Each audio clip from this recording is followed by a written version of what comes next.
Good morning, world. Today I'm going to read out the book group study questions for the book Bonhoeffer, which is by Eric Metaxas. The subtitle of this book is Pastor, Martyr, Prophets by a Righteous Gentile versus the Third Reich.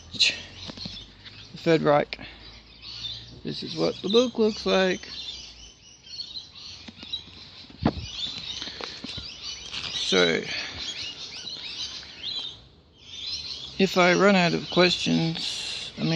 if I run out of time, I'll have to do a two-parter, because I've only got 1 hour. So we'll see how we go. Reading group guide, prologue. In the prologue, the author wrote that Winston Churchill fused the Germans and Nazis into a single-headed enemy, the better to defeat it swiftly. Who is our nation's enemy? In our own society, are we, like Churchill, ever prone to fusing another group of individuals with this enemy, thus creating a single-headed enemy? Who might that be? Are our feelings justified? On a person-to-person basis, are there people in your life or neighborhood or place of work who qualify as single-headed enemies? How would Bonhoeffer have cancelled you in dealing with that person? Chapters 1 to 3. In Chapter 1, we learned that during Dietrich's childhood, the Bonhoeffers rarely went to church. Their faith was mostly of a homegrown variety. Is God satisfied with a homegrown variety faith, or are Christians meant to attend church living out their faith together? What scriptures support your view? Can a person still be influential for good while practicing homegrown faith? How? 2. As a young man, Bonhoeffer was encouraged to make the church live out what it claimed to believe by speaking publicly against Hitler and the Nazis and taking actions against them. Many Christians today also believe that the church is called to speak out against government when its actions are questionable and to have an active role in politics. Others believe that the church has no place in politics and the shaping of our public policy. Instead, they say we should simply pray for our leaders while suffering in silence. Whose opinion do you embrace? Why? Death tends to change people's focus and priorities, at least for a time. After the war, deaths of several Bonhoeffer cousins, the younger members of the family would often lie in bed at night and talk about death and eternity. Do you spend much time thinking about eternity? Should a person concentrate on life after death, or is it better to keep one's focus solely on this life and what can be accomplished now? 4. 2 weeks after being called to serve in the war, Walter died of a shrapnel wound. Meanwhile, Karl Friedrich was still in the infantry, and soon 17-year-old Klaus was also called to serve. It was too much, we read. Their mother collapsed and stayed in bed for weeks. Currently, America has soldiers fighting in Afghanistan, and lives are lost almost daily. Put yourself in Mrs. Bonhoeffer's place. You have already lost one child to war, now you have 2 more involved in it. How will you deal with it? Where will you turn for support? Or perhaps you have relatives in the military. If so, do you spend much time praying for these servicemen and women? If not, do you know someone whose adult child or children are involved in the fighting? What can you do to help ease that mother's or father's burden? Do you think that if there was a stronger faith commitment, Mrs. Bonhoeffer might have been able to handle the tragedy of loss more effectively? Why or why not? How have you or your family and friends handled tragic situations? Have you followed as Mrs. Bonhoeffer did for a while? What lessons did you learn from the situation that helped to strengthen your faith? If your faith was not strengthened, why do you think that was the case? 5. In 1919, following the German Revolution, the Allies demanded that Germany give up many of its territories. What's more, the Germans were ordered to eviscerate their military. Imagine that your country is in the Germans' position and another power is making similar demands. Give up your lands and decimate your military. Could that ever become a reality? If so, would you expect your government to react? Would you get involved against such an assault? What role would you want to play? 6. In 1920, Bonhoeffer announced that he had chosen theology over music as his last pursuit against the wishes and expectations of family and friends. Not everyone reacted to his choice with grace. Among the academic elite of which he was a part, the study of theology and the profession of theologian were not highly respected. When have you made a big decision that was at variance with everyone's expectations for you? What reactions did you face from friends and relatives? Did this weaken your resolve, or were you more determined than ever to stick to your guns?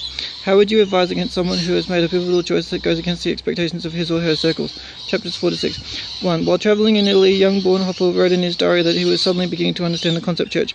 Having seen for the first time a vivid illustration of the church's transcendence of race and national identity, he began to view the church as something universal, leading him into the ecumenical movement in Europe. What is your conception of the church? When you think church, do you envision a body made up of a certain kind of or colour of people who embrace a particular set of beliefs? Or do you picture a worldwide body with varied convictions, multiple languages and ethnicities, and wide-ranging worship styles? What about your church? Is it all white, all black, all Hispanic, Asian, etc.? Are you okay with that, or does it bother you? Does it bother God? What do you think you could or should do about it? After visiting a church in Paris, where Bonhoeffer witnessed both prostitutes and their customers attending mass, he wrote, It's much easier for me to imagine a praying murderer, a praying prostitute, than a vain person praying. Nothing is so at odds with prayer as vanity. Do you agree with this statement? Why or why not? 3. The church must completely separate herself from the state, wrote Bonhoeffer.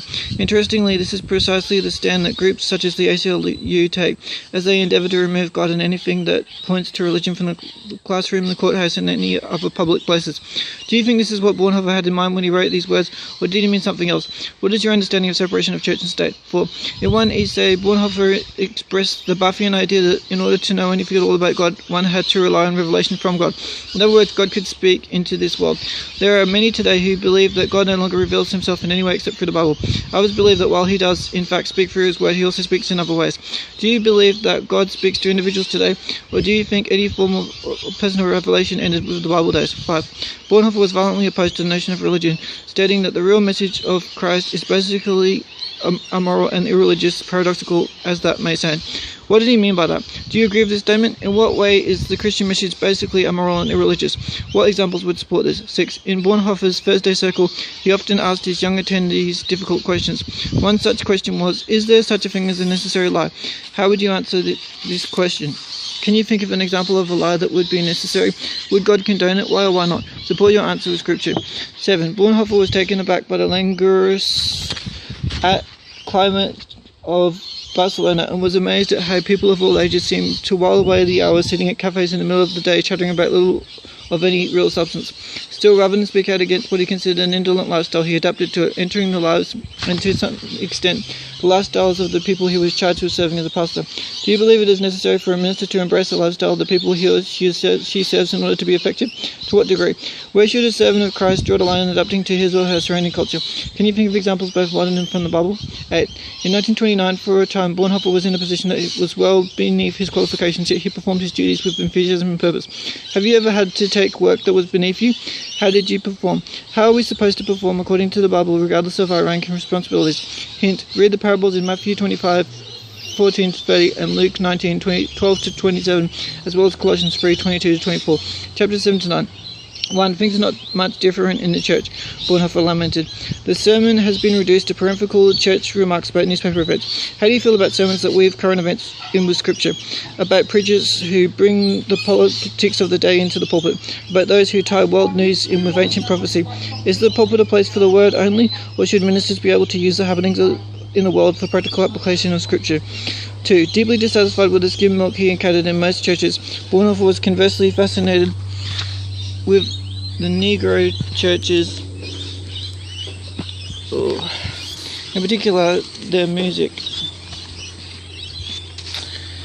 So transfixed was he with the Negro spirituals he heard in Abyssinian Baptist Church, a congregation started by black merchants, that he searched record shops all over Harlem to find recordings of these songs to take back to Germany. The joyous and transformative power of this music solidified his thinking on the importance of music to worship. How important is music to worship? Does it really have a transformative power? Has music ever moved you to change? If so, what was the change, permanent or short-lived? 3. Bonhoeffer found that racism in America troubling. So did his brother Carl Friedrich. In fact, it had even caused him to decline a position at Harvard. He feared that the prejudice might, in time, taint him and his future children as part of that legacy. Doubtless, he gave up a prestigious and high-paying career because of a deep conviction. How deep do you believe was his inner turmoil before reaching his decision? Do you believe he wrestled with it, or do you think his was an immediate conclusion? Have you ever been in a similar situation? Can you think of any biblical parallels? 4. When Bonhoeffer began to teach, he taught his students to investigate biblical, ethical, and theological questions with the same rigorousness that one would examine questions of science or law.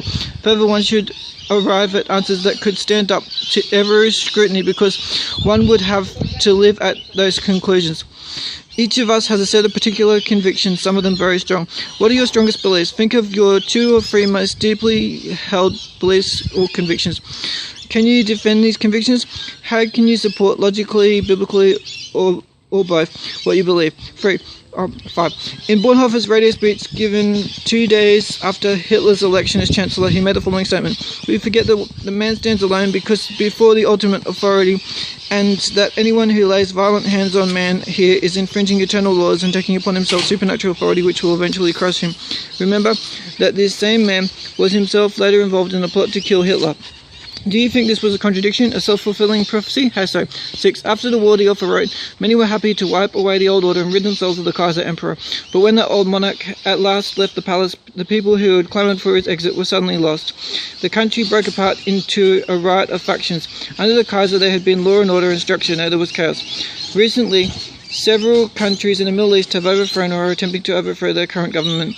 What could happen if these countries don't have a solid plan of action regarding future government? Can you see any imminent dangers already? 7.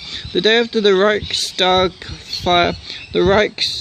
fire edict officially suspended the parts of the German constitution that guaranteed personal liberties, turning the once democratic republic into a dictatorship.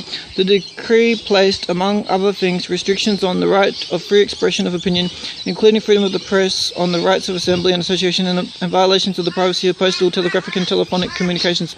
And it was made law before citizens even had time to think of it. Picture this same scenario taking place in 21st century America.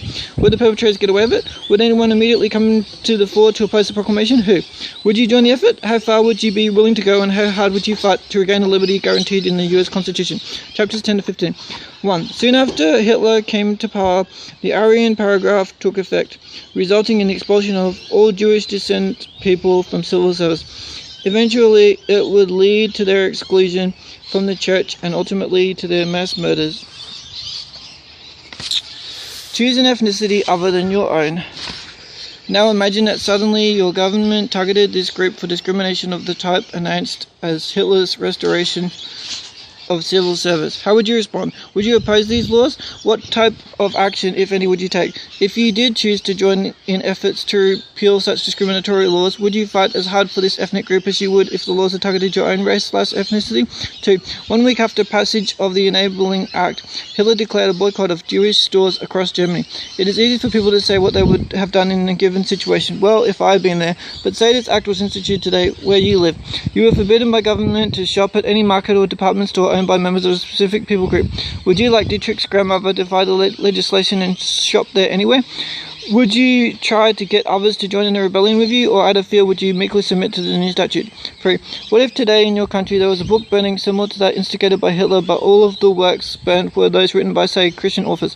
Would that have an impact on education, philosophy, religion? What would your society lose? Would it be a great loss? Would a legalization of Christian authored books directly affect you? 4. At one point, Bonhoeffer began to see the opposition to Hitler was weak and divided, and he was gradually losing hope that anything positive could be done. No doubt countless others, both German and Jews, saw the same thing. One could wonder why more people of both descents didn't just leave the country while they still could. What are some of the possible reasons that so many didn't? Discounting your present knowledge of the outcome of Hitler's fanaticism, had you been living in Germany in the 1930s as a German, would you have considered leaving the country? If not, what would have prevented you? What if you had been a Jew?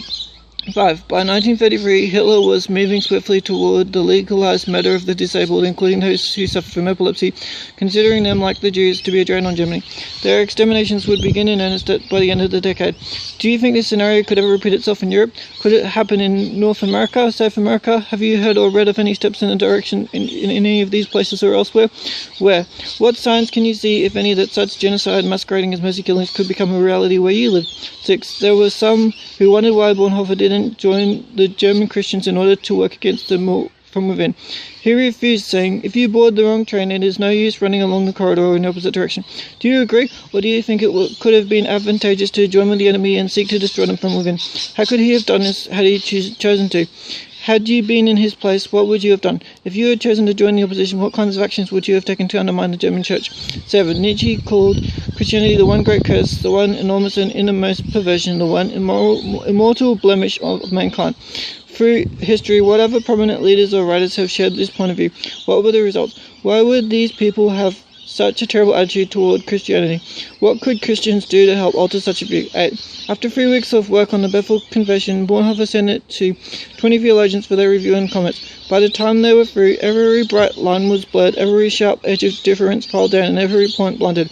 The author tells us that Bonhoeffer was horrified at his fellow Christians' unwillingness to take a definite stand. They had effectively watered down the confession. Do you see this tendency today? Can you think of preachers whose message is soft on sin and in direct conflict with the hard sayings of Jesus? Can you see this watering down in any popular Bible translations today? Do you know of churches that have blurred their once clear lines on certain issues, perhaps for political correctness' sake? Could political correctness itself be an example of the blurring of bright lines and the filing down of sharp edges? 9. Read Niemöller's prison poem on page 192. Can you think of other people who could have spoken out against wrongs that were being done but didn't? What were the outcomes? Could they have been prevented? Here's one to consider. What if Americans had gone to bat against Madeleine Murray O'Hair when she first began her campaign to remove prayer and Bible reading from public schools? Could the 1962 and 1963 Supreme Court decisions have been nipped in the bud? Could her attempts have been thwarted far in advance of their reaching the Supreme Court? Whatever rights, religious or otherwise, have been lost to citizens' unwillingness to get involved. Chapter 16 to 22. 1. Soon after Hindenburg's death, the Reichskirche held a synod in which it was decreed that all new pastors must swear upon ordination, "I swear before God that I will be true and obedient to the Führer of the German people and state Adolf Hitler." To do so, in effect, barred them from preaching the real Jesus and the gospel as he taught it. Can you think of stories in the New Testament where individuals were forbidden to preach the gospel message? How did they respond? Are there efforts today to silence those who would preach the full gospel? Where? What attempts are being made to stifle Bible truth? 2. Most of us today have never faced fundamental racial prejudice of the kind that Sabine's daughters encountered. For example, one little friend actually called out to Christianity over the fence, "Your father is a Jew." One day a notice board was fixed to one of the trees in front of the school on which was written, "The father of the Jew is the devil." According to this account, these kinds of events took place every day. Imagine that you or your children were subjected to this kind of bigotry and persecution on a daily basis. How long would you tolerate it? Would you fight back or encourage your children to? Or would you hold your tongue? As a parent, would you take your kids out of the school or the country? 3. Bonhoeffer was impressed with Gandhi's methods of social resistance, so much so that he wondered if the church ought to emulate them. This leads us to the topic of civil disobedience. What do you think of Christians disobeying their leaders? Does a Christian's refusal to submit to a wicked government or an immoral law contradict Hebrews 13:17 and Romans 13:1-5? Are there other verses from Scripture that seem to conflict with these verses? Can you think of the biblical characters, Old or New Testament, whose actions or inactions were in direct opposition to those in authority and thus a violation of Hebrews 13:17? If you were one of these characters today, what Bible verses, if any, could you use to defend your actions? What reasoning did they use? 4. When Bonhoeffer began his monastic community at Zingst, he asked that the ordinance not call him Herr Direktor, but brother Bonhoeffer instead. Why do you think he did that? Would there have been any harm in allowing the ordinance to call him Herr Direktor? He was, after all, the director. How important, then, was his title to him? How important are titles to you? Can you think of any Bible stories where a character purposely sought a lower position, either real or perceived, than that in which people sought to place him? 5. In his sermon, The Question of the Boundaries of the Church and Church Union, Bonhoeffer made a controversial statement. Whoever knowingly separates himself from the confessing church in Germany separates himself from salvation. Though he doubtless didn't mean it quite the way it was taken by his critics, it nonetheless immediately created a firestorm of debate.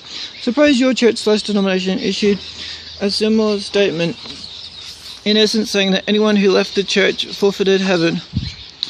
There are denominations that teach this. How would you react? Are you acquainted with Christian individuals who believe that this is the only way?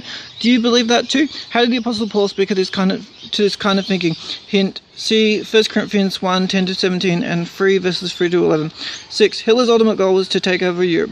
Are there any individuals or groups today whose goal is the same? Who? Could they succeed? If so, what sequence of events could aid in their success? 7.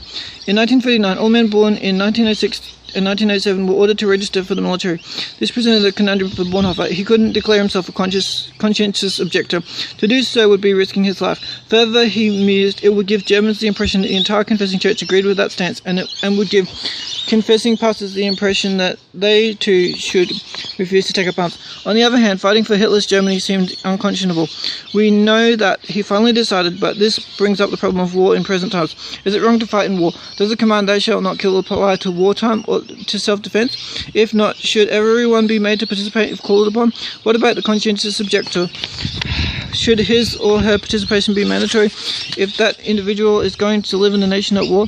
8. World War II involved many nations, or on almost every continent, beginning with Germany's invasion of Poland in 1939. 2 days later, Britain and France declared war on Germany. Other nations soon joined in the fray. Currently, the United States is at war in Afghanistan over the Taliban's atrocities against Afghan people. In recent years, Western powers have also come to the aid of the Iraqis, the Libyans, and others being oppressed by those in power. People globally are sharply divided on this issue. On one hand are those who believe the stronger nation should go help to defend those who can't defend themselves. Others say it is no one else's business what goes on inside a country. Its people should take care of themselves, they contend, and if the citizens don't like the current administration, they should take responsibility for its overthrow themselves. Where do you stand? Did the US have any right to invade and bomb Afghanistan? Does the US have any business getting involved in Libya's internal turmoil? When a country's citizens are being subjugated and abused, should stronger powers take up arms in their defense or mind their own business? Chapters 23 to 27. 1. Read the section titled From Confession to Resistance in Chapter 23. In particular, the Bethge quote on pages 360 to 61. Then read James 4:17 in the New American Standard Bible or the New Living Translation. Do you see a connection? Whatever Bible verses may have convicted those who wrestled with their involvement in the assassination plot, do you agree with Bethge that Bonhoeffer's steps towards political resistance should be a natural and inevitable outworking of his recognition that Hitler was evil and should be taken down? 2. When France surrendered to Germany, Bonhoeffer and Bethge witnessed people throwing out their arms in the Nazi salute and bursting into patriotic song.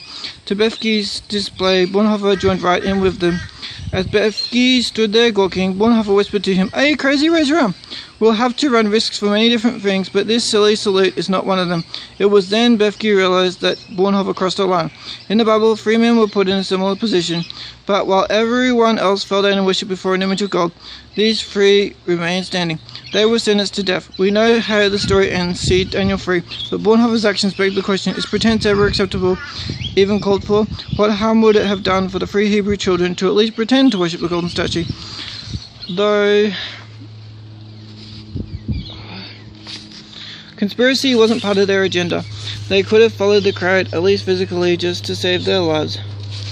Only they would have known their hearts weren't in it. Were they wrong to risk their lives? On the other hand, instead of engaging in pretense, should Bonhoeffer have just openly opposed Hitler? Or are these situations totally different? Why or why not? 3. The author tells us that Bonhoeffer believed we cannot reach God with our own prayers, but by praying his prayers, the Psalms of the Old Testament which Jesus prayed, we effectively piggyback on them all the way to heaven. Do you agree with this? There have been many books and sermons in recent years about praying the Psalms. Do you believe these are the only prayers God will hear and accept? If not, can you think of other examples of prayers that were heard and answered, but were not prayed from the book of Psalms? Chapters 28 to 31. 1. After Bonhoeffer's engagement to Maria, his fiancée asked that they not write each other for 6 months. If you were in Bonhoeffer's shoes, how would you react to that request? What would it do, if anything, to your relationship? Could you be as patient as he, or would you consider moving on? 2. So many people, millions, died at Hitler's hands, and many of them were Christian. Some Christians seem to believe that God will save his people from martyrdom, even that he is obligated to, and that they should claim the promise for themselves. Some use Psalm 91 among other passages to substantiate this belief. Do the promises we read in the Bible obligate God to come to our rescue every time, anytime? Think of examples from the Bible where he did. Now list times when he didn't. What did Jesus say about this? For help with this question, see Revelation 6:9, Matthew 24:9, John 16:1-4, Acts 6:8 verse 1 for starters. During Bonhoeffer's first days in prison, the author tells us he read the wry graffito of a previous occupant. In 100 years, it'll all be over. This sounds a great deal like the oft-used cliche, this too shall pass. Though the one-time prisoner may have written his statement with a note of bitterness rather than optimism, the fact remains all of the storms of life eventually pass one way or another. How much better would people be able to handle their present struggles if they would adopt the attitude displayed on that cell wall? Is it even possible to think this way? In the midst of your trials, is there comfort in knowing that in even 5 years your immediate concern will be forgotten? For, while imprisoned in cell 92, Bonhoeffer was determined to not wallow in self-pity. If you had been the one in that cell, would your resolve have been so strong? At this point, do you think he had any suspicions that he might not ever get out of prison, even though it was not for his involvement in the assassination plot that he was arrested? If not, how do you think he managed to remain cheerful and turn his attention toward the well-being of his fellow prisoners rather than himself? 5. While at Tegel, Bonhoeffer was often given preferential treatment because of who he was related to. He despised it. He was offered a cooler cell and he refused it. He was offered bigger food portions and he turned those down too. With an honest heart, ask yourself if you would do as Bonhoeffer did. Knowing that bigger plates for you would mean smaller plates for others, could you refuse the larger portions? Would you be tempted to take them and just keep quiet about it? Would you gratefully move into a better cell knowing that someone else would soon be occupying the hot, stuffy one? 6. According to the author, Bonhoeffer's very engagement was his way of living out what he believed. He did everything, including become engaged to Maria unto God. Imagine if in our relationship we did everything unto God, or put another way, as unto the Lord. If teenagers remembered to conduct themselves on dates as unto God, what evils could be avoided? If men and women made their choice of futures based unto God and later treated each other in marriage with this thought in mind. See Colossians 3:17. What effect would that have on divorce statistics in our nation? Think about other areas of life that would be greatly affected if all our actions were unto God. What scenarios can you envision if we worked, played, and loved, really living out what we believe? 7. The camp director at Flossenburg, H. Fisher Holström, wrote on Bonhoeffer's execution. He said a short prayer and then climbed the steps to the gallows, brave and composed.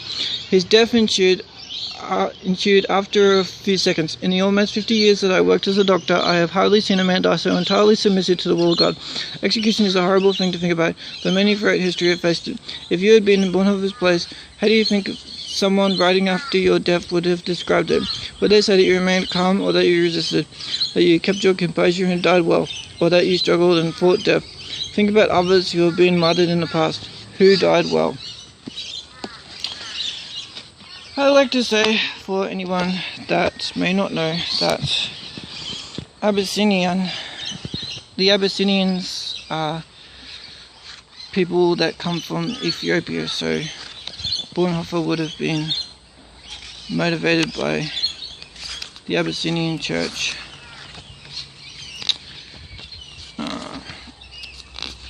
I'm not going to attempt to answer all of those questions. I'm going to talk about the coffee shops that I visited. The first one I visited yesterday was Oliver James.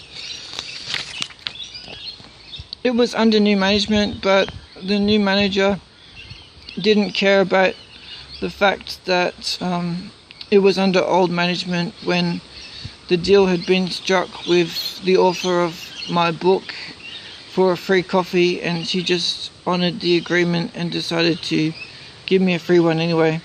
This was her first time being her own boss. She sold me some delicious fruit balls. My carer also had fruit balls. He had twice as many as me. We were treated with grace and kindness. She served us quickly. She was closing up when we got there, but she was willing to stay open for as long as we needed to be there, even allowing us to make a phone call and map out our way to our next port of call. She had difficulty growing plants in the past, but even though she was berating her ability to look after plants, she was still doing remarkably well, because she had a plant growing in one corner of her coffee shop behind the counter that was at least as tall as me. There were pictures on the wall when she bought the place, prints of coffee beans amongst other things. she said she was terrible at cooking, but she sold pastries that were made by other people. This place is located on Austin Street in Newstead. It was previously run by a lady named Daisy, and the barista was Daisy and the owner was Oliver. That explains the Oliver part but not the James part. Okay, so that's his first and middle names. That's interesting. Okay, and he had a dog called, I don't know what the dog is. Oh, the dog's name is George. Okay, so that's no longer an option. The dog's gone. It's a tiny place, and it's also a cozy place. There's tables that are there's stools, and it's like a bench-like situation, like a diner-style restaurant. When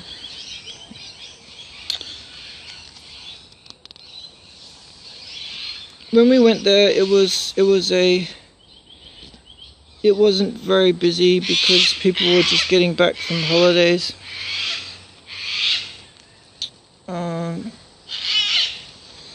The design was inspired by Scandinavian architecture. The original owner described it as his little oasis among the sheds. It's just down the street from Bonehills train station, so it's really easy to find, and people there are super friendly. Second place I went was previously known as the Gettin' Place, and it's now known as Talkin' Toucan. These people were extremely friendly. The lady behind the counter was extremely friendly. She was selling CDs and books and jewelry.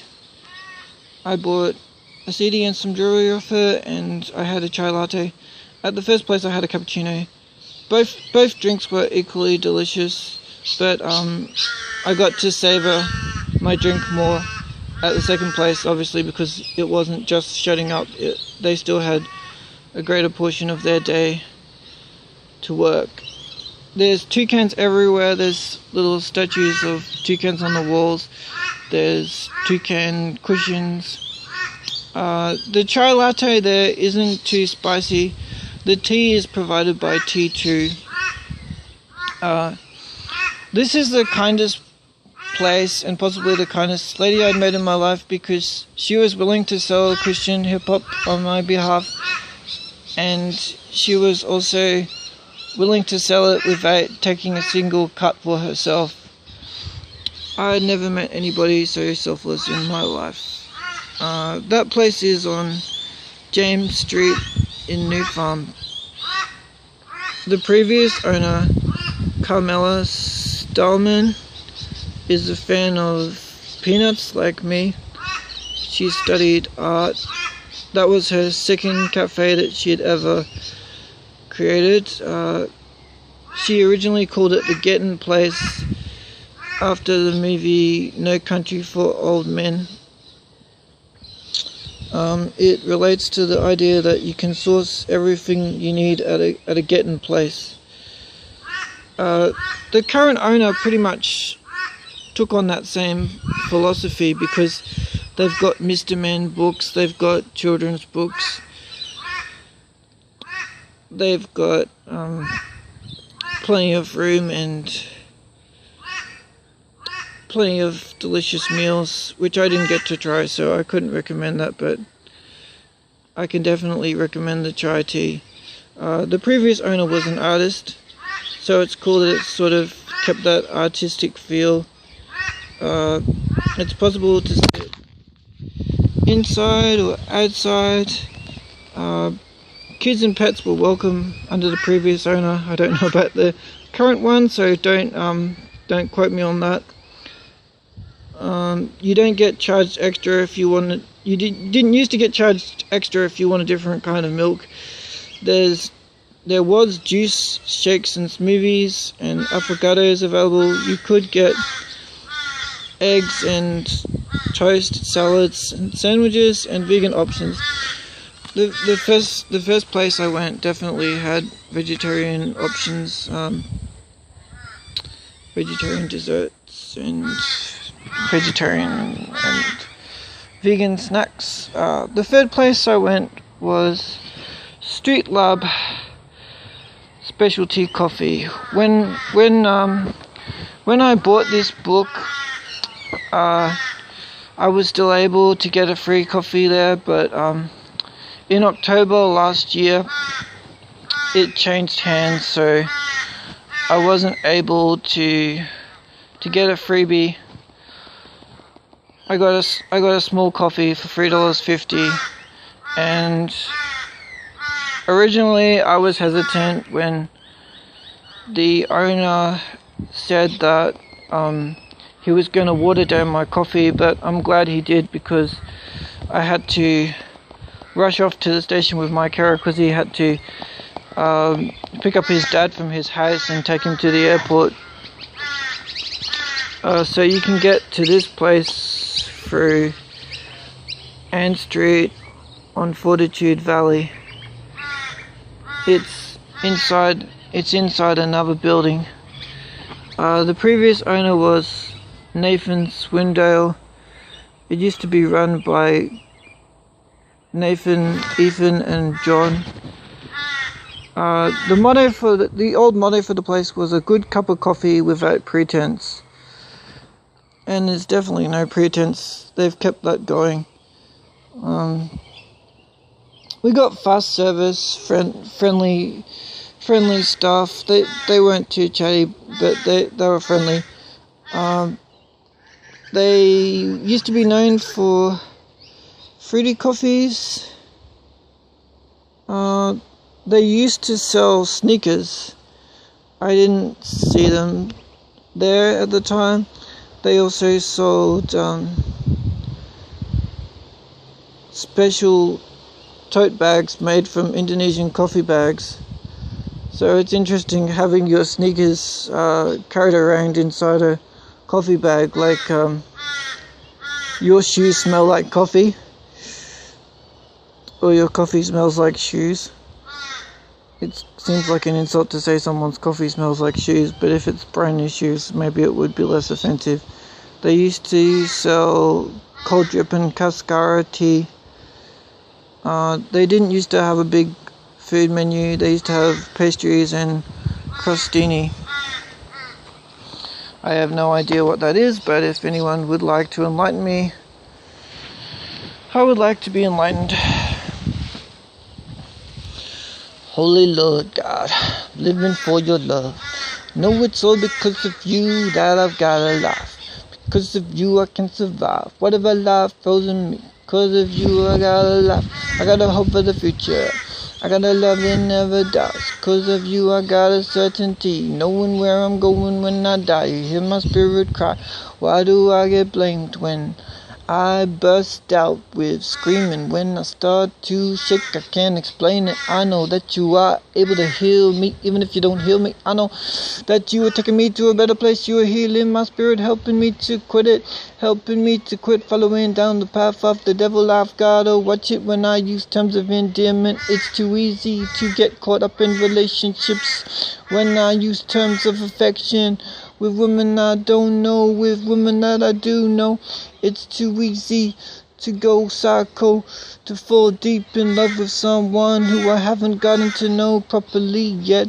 It's easy to regress, to allow my progress to be hindered, to squander the opportunity that you've given me.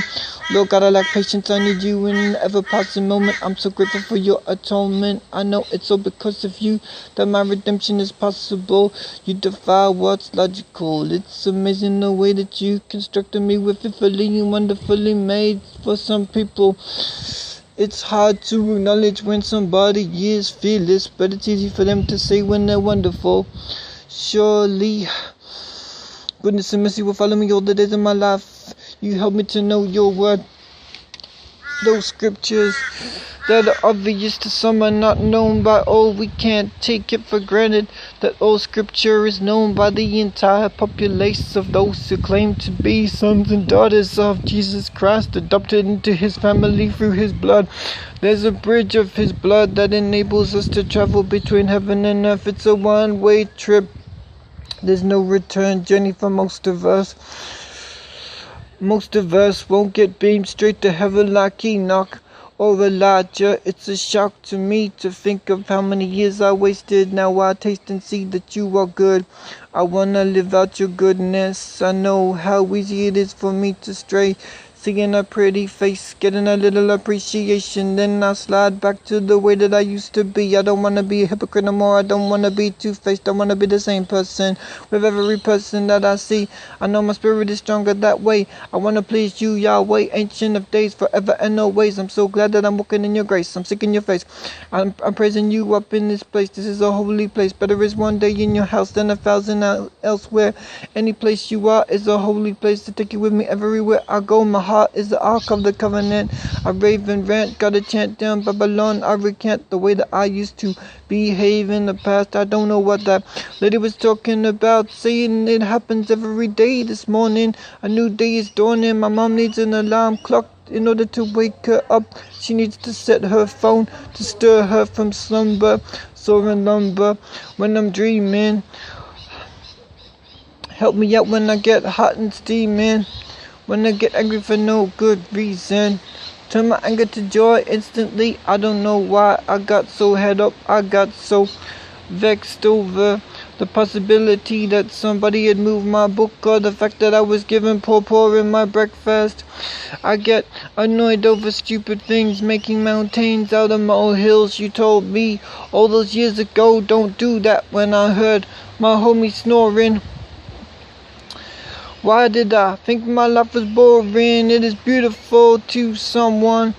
Someone can see treasure where I see trash. I gotta get the perspective that you have. Seeing beauty in everything and everybody. Seeing the potential for redemption in everybody. That isn't a servant of Satan. That isn't Satan. That isn't swearing their allegiance beyond the grave.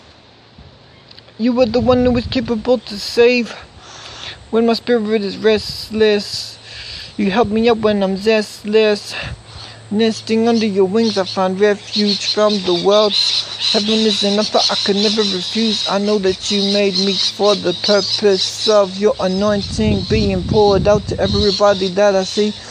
My homie was unsure if I would be comfortable with a guy who he identified as a gangster because he was covered in tattoos and he dressed the way that he used to dress. He was impressed with his attitude, willing to receive prayer. He asked before he prayed for him. He was pouring out his heart. He was weeping because he lost 3 of his homies, seeing them get shot. It was hard for him to deal with. God didn't make us robots. He gave us a free will. He is able to use our skills for the sake of his glory. He made the difference in my life story. Lord, restore me into the person that you want me to be. I'm not scared to interact with people that I don't know. To interact with people who might be outlaws, who might have committed crimes. That's just the way life is. I've committed crimes myself. I've committed sins. I've committed crimes against God. They're the kind that matters the most, more than those that are considered crimes in the eyes of the world. Sometimes God asks us to disobey the law. If the law contradicts his will, he uses our skills for the sake of his glory. He made the difference in my life story. Lord, restore me into the person that you want me to be. It's so sad that that guy popped himself because of a reason known only to him and God. He was protesting against homosexuals dressed up as women, reading stories to children in libraries. He probably shouldn't have interrupted their reading session. They should consider the fact that children are not only traumatized by protests while stories are being read, but also by the people who were reading them stories, who were warping their minds, who were causing them to walk in darkness instead of the light, who were causing them to stumble, who God said are better to have a millstone hung around their necks and drowned in the ocean than allowed to live. I'm full of doubts and misgivings. You take them away from me. You help me to treat life playfully, see joy in every moment. Thanks to you, thanks to your atonement. I've got hope for the future. I got a love that never dies. It's taken me my whole life to realize that I need you every moment of my life. Lord God, you're my fuel supply. Lord Most High, wanna love you till the day I die. You hear my spirit cry. You reign absolutely over me. You are in charge of the universe. I believe in moral absolutes because of you. I know the truth has no relatives. I want to give every breath in my lungs for the sake of your glory. I want to give every drop of blood flowing through my veins for the sake of your kingdom. I want to see chains being broken all around the world. It's such a shame when those who represent you, when those who worship you live contradictory lifestyles. I know that's vile. I know I've walked that way in the past. I've got to stop reacting to appreciation by condoning what Satan approves of and instead choosing to only condone what pleases God. Even if it isn't easy, I choose that path. Even if I end up being unpopular because I can't allow myself to show approval for something that makes God sick to the stomach. I've gotta walk in the light instead of the darkness. I can see the potential for redemption in everybody. There is something in what you have called me to do that compels those in the darkness to be attracted to the light, just like moths to the flames. In this case, the flames are the flames of the Holy Spirit, the one who never calls it quits. It's such a shame that people get the word of God so twisted. They don't understand that Paul was talking about a bunch of women who were dead set against the idea that Adam and Eve were both responsible for bringing sin into the world, and they were saying that only Eve was responsible for bringing sin into the world. He was taking corrective measures against them. He was reacting in an extreme way when he talked about women preaching. He had friends who were women who were essentially preaching and teaching. I don't think he would have been totally against them. It's easy to get head up, it's easy to get irate, it's easy to make statements that you later on regret. I think we should look at this the passages where he talks about women preachers as descriptive, not prescriptive. I don't want to live a life of contradiction. Heaven has no restrictions for any ethnicity or gender, any musical preference, only for those who refuse to surrender their souls to Christ the Redeemer, the one who makes us whole. His angels are constantly on patrol. Lord, it's with you that I want to roll. You are able to save our souls. There is a possibility of war taking place between Iran and the U.S. of A. and North Korea and the U.S. of A. because Kim Jong doesn't like the fact that Americans are preventing him from doing what he wants to do. He is keeping his people in prison. He is preventing them from having enough to eat. It's so senseless to me. They had to change the height restrictions on the army because their growth was stunted. They were not able to get enough food to grow to a sufficient height to meet the qualifying standard. They had to drop the standard. It is funny to me to see that the communist dictatorship in China approves of the movie Mulan, and they're using hashtags to protest against Hong Kong people who want democracy. I'm an advocate for theocratic rule. Professing myself to be wise, I became a fool when I chose to go against God. I don't wanna be walking that path anymore. I know that is a senseless choice. The sensible choice is to follow my master's voice, the one who created me, the one whose blood saves me, the one who I crave, the one who is enabling me to make waves all around the world. He is the only one who can save our souls. He is the one who restores me and makes me whole.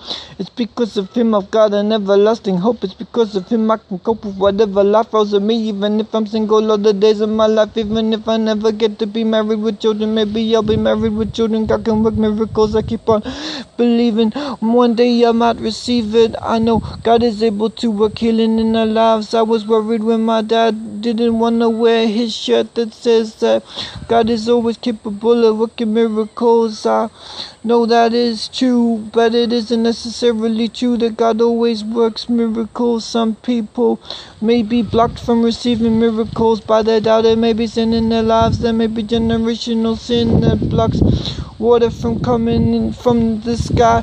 There may be drought in their land. There may be fires and floods in their lands because of their disobedience to God. But it isn't necessarily because of their disobedience to God that there is drought in their lands. Different circumstances exist.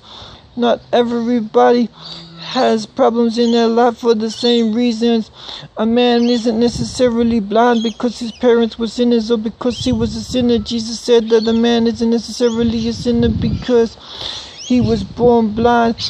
In a specific situation, he was allowed to be born blind so that Jesus could demonstrate his miracle working power, which is available to us in every single hour. You were able to tower over my insecurities. Help me walk the path of purity. Even if I take the route of obscurity, I don't care in the slightest. You light this heart on fire, ignite it. I can see your love spreading throughout the world. You are opening eyes that are spiritually blinded to the truth. You never meant for us to blend into the background. You meant for us to stand out. Even if we get persecuted, you are the solution to all of our problems. You are the solution to all the pollution in this world. You are enabling us to be free from being victims of the institution. Say, what pleases the enemy is bad for my spiritual constitution. I care less about what other people watching, what they listen to, than what I watch and what I listen to. I don't get caught up in what they watch and what they listen to. I know what I have to do for myself. I know what my standard has to be. I feel sorry for my homie getting turfed out into the streets. He has been turfed out of his house because he isn't able to stay there anymore. A decision has been made over his head. Your word is my daily bread. It's such a pity that people don't put a plan in place to take care of those who have served God's kingdom well. In you we dwell, Emmanuel. Simultaneously I may attract and repel. You are able to turn the tables on every situation. Tear down the Tower of Babel in me. Replace confusion with clarity. Help me to know what I need to say and help me to refrain when I need to restrain myself. I got so much joy it can hardly be contained.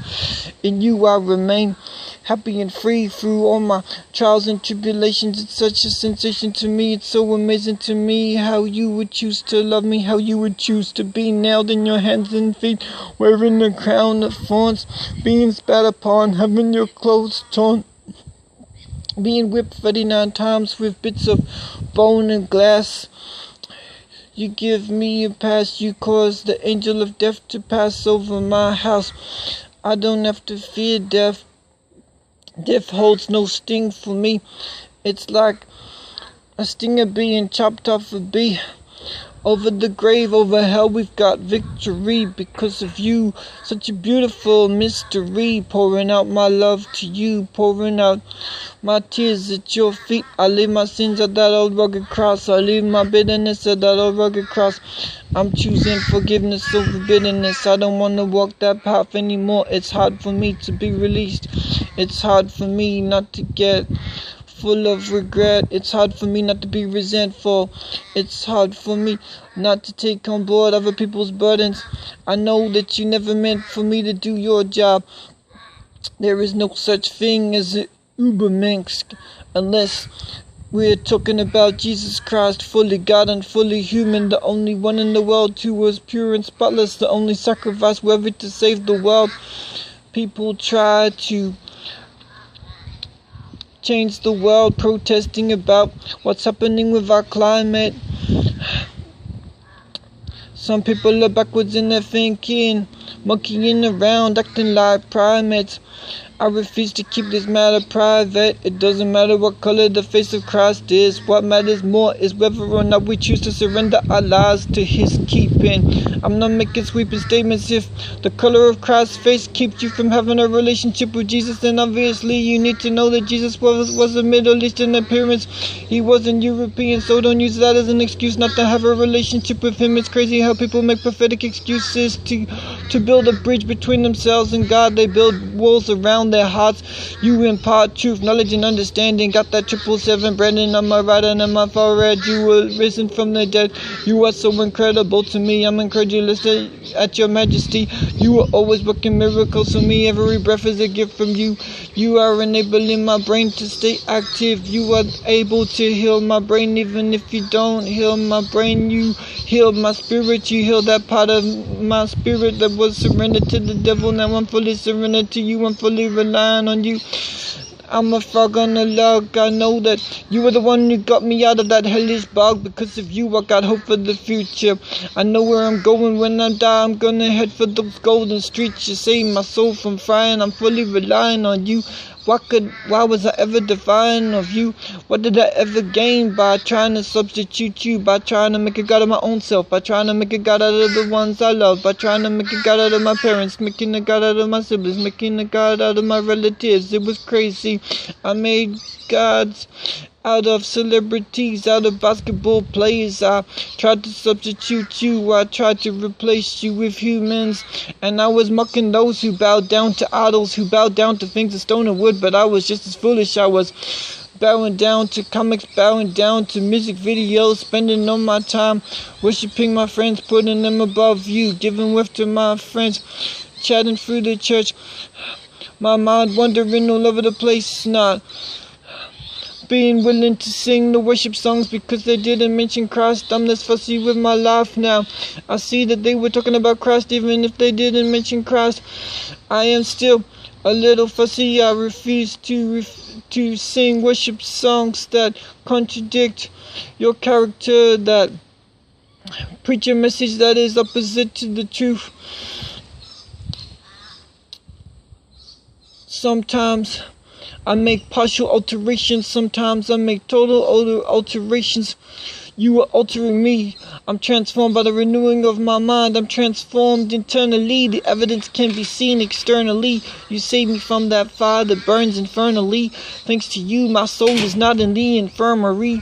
I was in a state of sickness before until you came into my life, Lord. Because of you, because of your love, I've got an everlasting love. I got a hope that never dies. I came to realize when I was the age of 5 that I needed to get baptized so I could be safe from the fires of hell. In you I dwell, Emmanuel. In you I find peace, in you I find joy.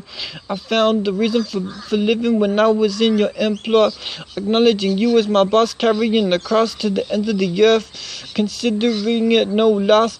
If I lose my reputation, if I lose my friends and family, if people run away from me, if people want nothing to do with me, as long as I've got you living in me, I've got a hope that never dies. I got a reason to be alive.